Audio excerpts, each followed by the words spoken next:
Hey there, I hope you're having a good day. Today I'll be going over the remaining pages I completed in One Page at a Time by Adam J Kurtz. If you watched the first episode, you know I had so much fun finishing these pages that I had to split my video into two. If you haven't watched it yet, I'd say go watch that one first and I'll be right here waiting for you when you get back. But if you don't want to watch it, no biggie, you do you. Let's get right into the pages I completed in this episode.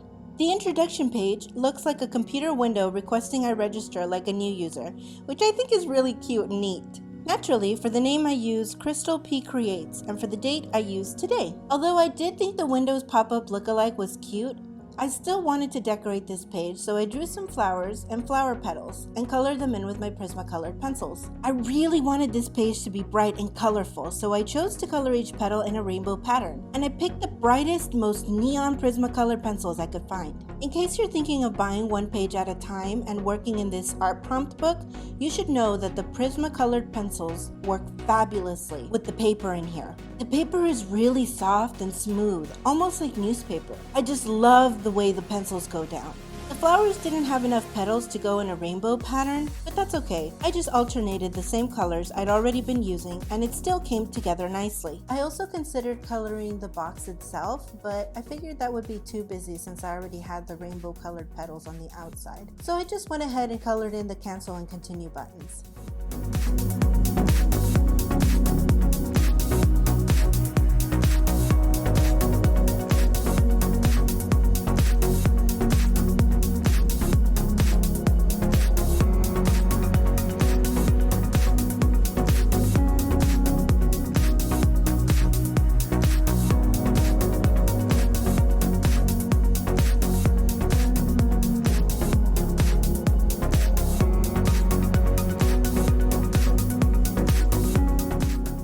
The next page was the first real prompt in this book.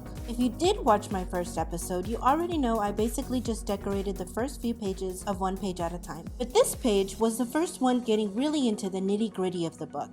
The prompt says, what are your goals for the next year? Right below. I suppose I could have just written a list, but I thought that wouldn't be as fun for me. So instead, I drew myself on the bottom left looking up to my goals for this next year in a think bubble. I did start like usual, sketching off camera, then outlining using my Staedtler pigment liners. To color in my goals, I used my Prismacolored pencils again. One of the goals that I wanted to include in this art journal and share with you is to reach 100,000 subscribers on YouTube, for which I drew a YouTube button plaque. Personally, I do feel that 100,000 is a bit steep considering I have less than 100 as of making this video.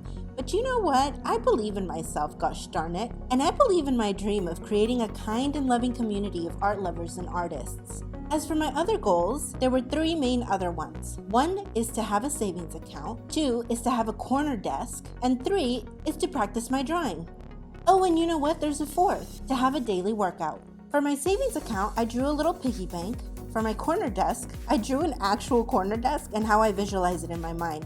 I'm actually already kind of working on that. For my goal of practicing my drawing, I drew a sketchbook and a pencil. And lastly, for my daily workout goal, I drew a treadmill. I currently actually have a treadmill, but I am not gonna lie, I do not use it. But I'm gonna make sure that changes this year. Doing this voiceover totally reminded me of the goals. I actually make my videos ahead of time, well, I record them ahead of time, and then I do the voiceovers later. And now that I'm doing the voiceover, I'm thinking I might create a vision board for myself to keep myself motivated, you know?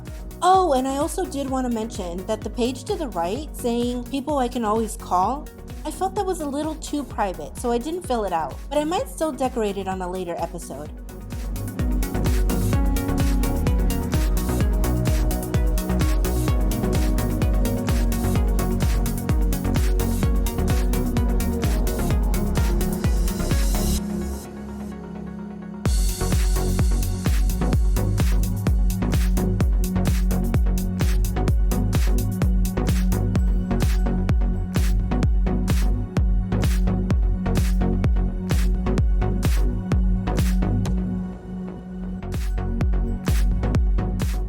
The very next page, to my surprise, wasn't a prompt I could draw about, but it was a multiple choice prompt, kind of, in a way. It said, select the feelings that resonate most. There's a huge list of ways to feel, which you can pause for to read, but the ones that spoke to me were the ones that said, oh, I'm so happy to be alive, and Wow, this book is kind of intense. If you pause to read all of the other options, I think you'll understand why I checked off the ones I did. Unfortunately for me, there wasn't anything I could think of that was related to the prompt that I could draw, except because I was feeling so happy to be alive, I kind of figured I could draw little hearts all over the page. I did feel like I'd been using my Prismacolor pencils too much, so I opted instead to use my Tombow dual brush pens. I went ahead and color-coded my Tombows and went around filling in every heart, although something weird happened. I kid you not, I had the perfect number of Tombow dual brush pens to hearts. I didn't even count them or even decide to use them until after I'd already drawn the hearts. It was such a perfect coincidence. But like Bob Ross said, happy little accidents. Oh, and to finish off the page, I went ahead and highlighted my answers. The page to the right of this one said, "What time is it?" I felt it wasn't really a prompt page either,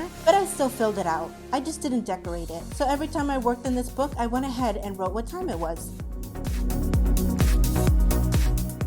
The next prompt said, "Some pages are just about you. No prompt, no jokes. Don't be afraid. Don't even think. Just write or draw. Just let it happen." So basically, I outlined my hand and decorated it. When I was little, I remember visiting the doctor with my mom. I faintly remember going there often enough that I got to know the security guard that sat at the entrance. She was a very sweet woman. I was really little, but I remember we used to chat, and she would bring out a piece of paper and trace my small hand.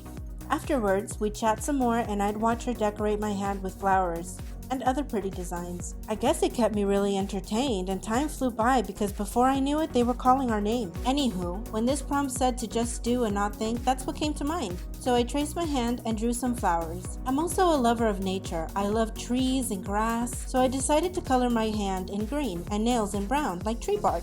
I know they're not conventional colors, but I really like how the shading came out. Have I mentioned how well Prismacolor pencils go down on this paper? I'm sure I've driven the idea home by now. Initially, I knew I wanted my hand to be green, so I colored the flowers orange because I looked at my color wheel and thought the colors would complement each other nicely. The shading on my hand took several layers, but I didn't even realize. I had so much fun thinking about the nice security guard lady I'd met so many years ago, and about the world around us. I used to go on long walks and hikes with my sister, which is where I think my love and appreciation for nature came from. I was pleasantly surprised with just how many layers of pencil I was able to lay down on this paper. I wasn't even tempted to go in with my blender pencil. Although the blender pencil does a nice job of bringing out the pigmented colors, it can also smooth out too much of the pencil's texture, which I enjoy. Of course, I made my leaves a lighter color than the rest of my hand. After I was happy with all of the green, I went ahead and added some red-orange to the center of my flowers. That was a little harder to put down because I'd basically burnished and pressed too hard with the first orange, so the tooth of the paper had flattened out and didn't want to take much more pencil. Thankfully, I was still able to add a bit more because I think it made the flowers stand out just that little bit more. For the last page, the prompt said, "Learn to draw. Step 1. Draw 2 squares below." And then on the bottom of the page, it said, "Congratulations, you did it." I did go ahead and draw my 2 squares, but I also drew inside the squares. I've never drawn a mandala, but that's what inspired my first square, the repeating patterns. I guess you could call it a Zentangle too? I've never done one of those either, I think, at least not on purpose. Basically, I just wanted to repeat a pattern across my squares over and over again until it filled up with smaller details inside those patterns. I wanted the square to look busy, but not crazy. To outline my square and its patterns, I used my Staedtler pigment liners. These are my go-to. I've had them for years and they've lasted me a long time. But unfortunately, they're dying out on me now. I finally bought some new liners, but wanted to try a different brand, so I'll be using my Sakura pigment liners moving forward. On Amazon though, I saw them priced at $17.99, but of course I wanted instant gratification. So I went to Michael's, an arts and crafts store near me, and to my shock and terror, they were priced at $27.99. Thank goodness I had a 40% off coupon and $5 in points. It came out to about $10, which was really nice for me. Cheaper than Amazon even. Good thing I only needed to buy one thing though. Okay, back to my squares. I used my Tombow dual brush pens again. I did notice the water-based markers changed the texture of the paper. It didn't warp the paper or anything like that, but it did make it rougher for some reason. Sometimes I do plan out my colors, but other times I don't. This was one of those times. I keep all of my Tombow dual brush pens in a recycled bin that was part of some packaging, and I just looked in the bin and grabbed whatever color caught my eye.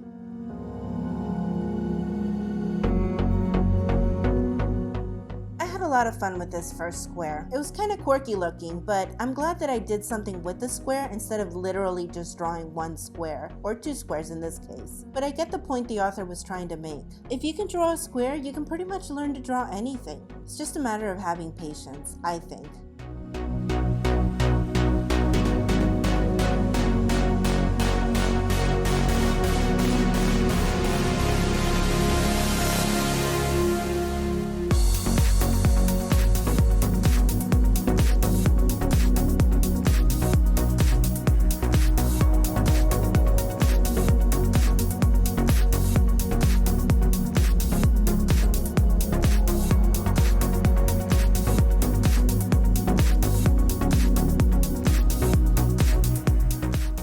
For my second square, I thought to draw little egg-shaped flowers.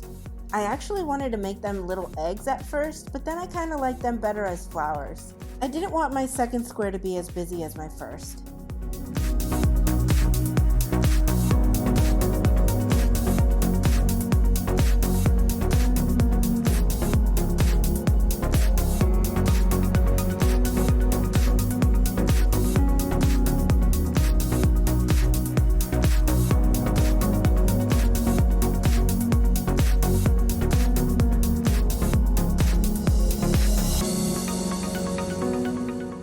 And that's all for today. As always, thank you so much for watching my video. It means the world to me that you stayed to watch it this far.